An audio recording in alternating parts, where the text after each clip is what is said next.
Welcome to session 331 of the Bible in a Year commentary. If you started this series on the 1st of January, then today should be the 27th of November. Today we'll be looking at Titus 1-3 and Psalm 21. But first of all, let's get an overview of Titus. Our next pastoral epistle is a letter traditionally from Paul to Titus. Titus was another member of Paul's team that we know was with Paul from before the Jerusalem Council. Have a look at Galatians 2 verses 1-3. According to this letter, he's currently in Crete. See Titus 1 verse 4-5. But we know from Paul's second letter to Timothy that he ends up in Dalmatia, northern Greece, in 2 Timothy 4 verse 10. This would place the letter around 64 CE. Like with the letters to Timothy, the majority of scholars would argue this letter was written by a disciple of Paul after his death, between 90 to 110 CE. Here is a summary of the structure, but I would recommend checking out the written version of this commentary in the description to see the structure properly for yourself, particularly as today there are two. But we start with Titus 1 verses 1-4, the introduction. We then have Titus 1 verses 5-16, establishing the new leaders and removing corrupt ones. We have Titus 2, teaching men and women, young and old, how to live right, and then finally Titus 3, an encouragement to pursue good works. The people of Crete were well known for their bad behaviour. In fact, it's where we get the term Cretan from. Paul quotes a Cretan poet and philosopher Epimenides saying, "Cretans are always liars, vicious brutes, and lazy gluttons." That's Titus 1 verse 12. Because of this, the focus of this letter is on a better way of living. The Cretan believers should have their behaviour shaped and transformed by their relationship with Jesus. But let's jump into today's reading, Titus 1-3. Paul opens with his usual greetings. He is an apostle of Jesus so that others might have faith in God and know the truth that leads to godliness. He is also an apostle due to the hope of eternal life in God. This eternal life was always God's plan, but was slowly revealed to God's people so that Paul can now widely spread it. This eternal life was always God's plan, but was slowly revealed through God's people to the point where Paul and others can now widely spread it. Paul describes Titus as his loyal child and then jumps straight into the letter. Paul left Titus in Crete so that he could appoint new leaders in the church, specifically the elder overseer kind of bishop role that we read about in 1 Timothy 3 verses 1-7. These leaders should be blameless in their living, married once, have children who believe, and not be accused of living wrongly or rebelliously. We covered this in depth when we looked at 1 Timothy 3 verses 1-7. The idea was that elders should be faithful partners and do a good job managing themselves and their families if they are to be trusted with managing a church. While Paul refers to these elders as male, that doesn't necessarily mean that they have to be male. It just means that the expectation in this Greco-Roman culture was that they would be male. Paul again says that they are to be blameless and then lists behaviours that they should avoid. They should not be arrogant, quick-tempered or violent. Elders should not be alcoholics or greedy for money or power. Instead, they should be hospitable and always seeking to do good. They should be wise and faithful and self-controlled. Elders should have a good understanding of scripture and theology so that they can clearly teach others. Paul then points to the many false teachers that are currently in the church. He describes them as rebellious idol talkers and deceivers. Included amongst them are some who, like elsewhere, are teaching that believers should be circumcised in order to be saved. Paul tells Titus that these false teachers need to be silenced because they are causing trouble and upset in the church. This is where, quoting Epimenides, Paul says, "Cretans are always liars, vicious brutes, and lazy gluttons." Many of these false teachers have brought their Cretan way of living into the church rather than allowing themselves to be shaped into the image of Jesus. This is why Titus needs to rebuke them and then lead them into correct living and doctrine. The Cretan believers need to avoid any false teachings or instructions. If they truly knew God, they would realize that in God all things are pure. They don't need to cut off parts of their body or restrict what foods they eat because some are unclean. The reality is because they are corrupt, then everything they do is corrupt. These teachers claim to know God but then deny them in how they live. Titus then needs to start teaching sound doctrine. He needs to train up these older men so they might be suitable for the role of elders. They need to learn to be wise, self-controlled, and faithful in love. In the same way, the older women need to not be vicious gossipers or alcoholics.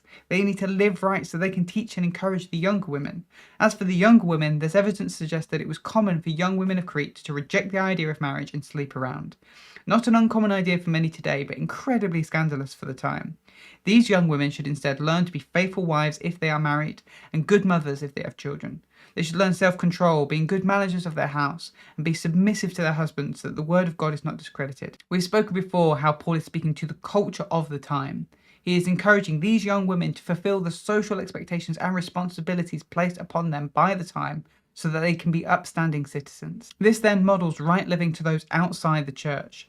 Today we have the issue that our social expectations differ depending on who you ask, are always changing, and many of which are just plain unhelpful and unhealthy. It's then up to modern believers to wrestle with how they can live in a way that models godliness to those outside the church without getting caught up in culture wars fighting over which social expectations are right. Next, Paul turns to the young men. They should be self-controlled. Paul encourages Titus to model for them good ways of living. Model good works, integrity, and good clean speech. If the young men in the church live in a way that is above reproach, then anyone that wants to accuse the church will have nothing they can point to. In the same way, as we mentioned in other letters, see 1 Corinthians 7, Ephesians 6, and 1 Timothy 6, believing slaves shouldn't use their faith as an excuse to rebel. The young Christian faith could not risk being absorbed into a slavery liberation movement. Instead, while slaves were where they are, they should be obedient and respectful. They should not steal, and they should do all that they do to the best of their ability. Again, as mentioned before, many years later, when the church was more established in its own right, many Christians did pick up the slave liberation movement and push it forward. And Christians today should be against slavery in all its forms. Paul then summarizes this section. The grace of God should transform believers. It should lead believers to reject anything that is seen as improper and any internal desires. Instead, they should be self-controlled and godly, as they continue to wait for Jesus' return. Jesus gave himself so that he might redeem and purify his people. Paul encourages Titus to teach and encourage the people in this.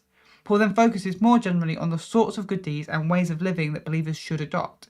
Believers should submit to their leaders, not just in the church but outside. They should be obedient and willing to do good works. When it comes to their relationship, they should never speak badly of someone else. They should avoid quarrels, being gentle and courteous where they can. Paul points out that he and Titus both used to be foolish and disobedient. They were easily led astray by their passions, giving over to envy and hate. But then Jesus came and saved them, not because of their good works, but to redeem them to participate in good works. Through baptism, they were made new, and they have been continued to be renewed and transformed by the Holy Spirit. Because they've been made right in Jesus, Paul and Titus are now heirs in eternal life and participate in it. In the same way, Jesus has done this for the Cretan believers, and so they need to participate in this new eternal life. This requires pursuing good works to the benefit and support of the community. It means avoiding the sort of things that tear down communities. So Paul encourages Titus in teaching this to the Cretan believers. If after a couple of times of being challenged, a believer refuses to change, then have nothing more to do with them. They are allowing themselves to be controlled by their sin. Then Paul ends with his closing thoughts. Paul will send a replacement for Titus, either Artemas or Tychicus, so that Titus can come visit Paul. Zenas and Apollos are likely the ones who brought the letter, so Paul encourages Titus to see to their needs and then send them on. And then Paul brings his final summary. Let people learn to devote themselves to good works in order to meet urgent needs so they may not be unproductive. That's Titus 3 verse 14.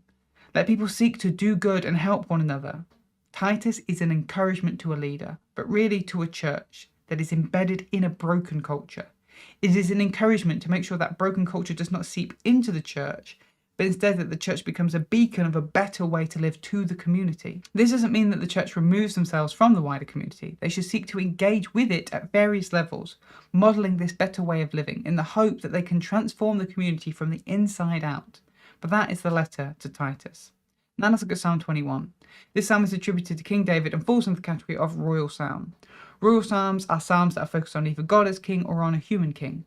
But this isn't just a royal psalm. The first half is very much a praise psalm for all of God's blessings, and the second half is a trust psalm, declaring the confidence that God will defeat his enemies.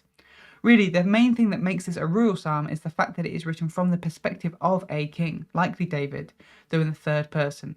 Here's a summary of the structure. We have verse 1, the king exalts God. Then we have verses 2 to 7, God blesses the king. Then we have verses 8 to 12, God curses his enemies. And then we have verses 13, the king exalts God. The king opens by giving all glory to God. Everything he has comes from God. It is God who has given him his desires and blessing him with his position. It is God that has given him his life and victory. No king can claim they are self-made. Each owes all they have to God, and in God find their security. God has blessed the king because he has trusted in him, but God punishes those who rebel against him.